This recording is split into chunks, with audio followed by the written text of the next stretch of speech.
But they are bringing those same ideologies that are destroying our families and splitting our society apart into our countries, supporting with tons of money, from your taxes, so that abortion, so that gender ideology, so that all of these transitions become legal in our countries when this is not part of our culture. For Ribbon News, and I'm currently in Mexico City, and behind me you can see, Coyoacán is one of the area in Mexico City. Why I'm here? Because I took part of the CPAC 2024 here in Mexico, and the CPAC means the Conservative Political Action Conference. I spoke with multiple speakers, but today I'm presenting you one of the speakers. He is born in Argentina, living now in Ontario, Canada. Pablo Munez Iturrieta holds a doctorate in political philosophy and a master in philosophical psychology. He is a real critic of the actual culture. We talk about the transition on children, the current situation in Canada with all this gender ideology, and we even talk about Justin Trudeau. You don't want to miss that. But as I say, if you want to contribute to my journey, go over rebelcpac.com, and thank you in advance for your donation. And now, look at the interview. We are facing one of the, I think, biggest crises in humanity when it comes to the question of who we are as human beings. Because when you talk about gender ideology, and I came across gender ideology in academia by reading those that basically propose queer theory. When I encounter authors like Judith Butler, where she denies the fact that we are humans, where basically she says that being a male, being female is the result of oppression, is the result of social construction, and therefore we need to free children. We need to free human beings from their own humanity, right? That's what basically the core of gender theory says. You are a cis woman, they would say. I'm a cisgender, person, because we haven't discovered really who we are. We are being oppressed by what society said. And therefore, when I was in university in 2002, 2003, I remember thinking, if this ever becomes a political platform, then we are in great danger. You have to fast forward to about 2010, 2011, when I really saw postmodern ideas being transferred from small circles of academics to political platforms like Obama or like the Liberal Party in Canada. What happened then is when these politicians accepted the tenets, they accepted the dogma of gender ideology, then we saw transform in politics a new type of narrative. A narrative where the political party is here to serve your desires, your wishes as whoever you want to be. You want to be a non-binary person, we are going to be there to back that up. We're going to give you the money so that you can transform your body. Now, if your parents, they have some common sense that they say, no, wait, my child is a boy, my girl is a girl, then we're going to put you to prison, in prison for not accepting that.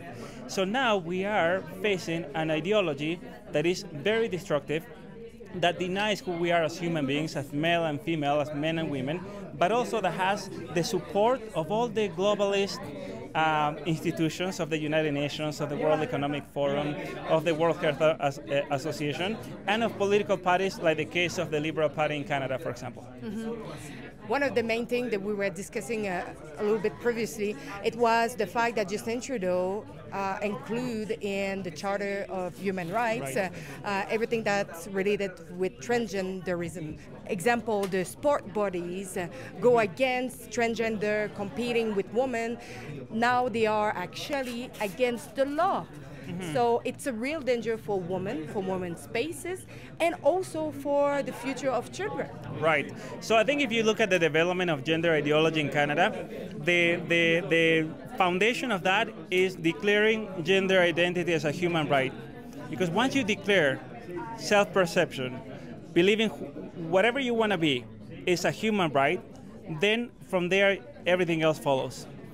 In the case of Canada, you have in the Code of Human Rights gender identity as one of the foundational issues. And therefore, the state becomes the one that will warranty your right to identify yourself as whatever you want to be. Now, if you look at gender theory, and gender theory says, no, we are not male or female, that's a social construction, you need to find your own gender, then the school system is being modeled to then teach children not how to read, not how to write, but to find their own gender identity. There could be hundreds of different identities. And therefore, I think that there is a trap in considering gender identity as a human right. That's the core question here. That's the core question. And a lot of people are going to say, but hey, you are speaking against human rights. I'm not speaking against human rights because these are false rights that have been enshrined into the law as being the foundational rights of our country or of our society or civilization, when they are not. They have a connection with psychological issues. Now, if a person comes and says, I self-identify as a dragon or as the moon or as the sun, the first thing we need to do is have someone common sense and say, okay, there is something wrong with you psychologically. You need help. But in Canada, if a psychologist tries to help a person, they go to prison for 3 years. Look at what Jordan Peterson is going through now by losing his license. The movement was already existing, but during COVID, it just exploded. And do you think it's mainly because children were vulnerable at home with screens and everything? Yes, I actually wrote a book about that. My latest book has to do with the influence of social media on children's psychological well-being. Children are spending so much time on TikTok, on Instagram, and on different platforms, on Roblox and video games, that psychologically we see a huge effect on their well-being. And this is manifested in levels of anxiety, levels of depression, levels of self-harm. In Quebec, for example, and in the rest of Canada, you know, in Canada they separate Quebec from the rest of Canada when it comes to statistics, but we can see how all of these issues have skyrocketed, especially after the pandemic. That leads to a lot of other issues that have to do with self-perception, that have to do with gender issues. In England, the data is very clear. There has been an increase of 5,343% in girls in cases of transition, and in boys is about 1,400% increase. In Canada, we don't have that data yet, but I'm pretty sure that is very similar or worse than in England. And of course, there is a connection between social media and how platforms as well are pushing for this gender ideology among children. So talking about that, the main one who is actually pushing all this in Canada is Justin Trudeau. And yes. I want to know your thoughts on our Prime Minister. Well, I think that Trudeau has to go out. The sooner the better. Trudeau is not just a very incompetent politician. He has proven to be a puppet of whatever the World Economic Forum wants to impose in Canada, but also he's doing a lot of harm in Latin America. And I'm talking as someone that came from Latin America. If you look at Foreign Affairs Canada and what they're doing in Argentina, what they've been doing in Mexico, in Colombia, in Costa Rica, in Panama, is basically a new form of ideological colonization. Trudeau not only has managed to destroy Canada ideologically, financially, but they're bringing those same ideologies that are destroying our families and splitting our society apart into our countries, supporting with tons of money, from your taxes, so that abortion, so that gender ideology, so that all of these transitions become legal in our countries when this is not part of our culture.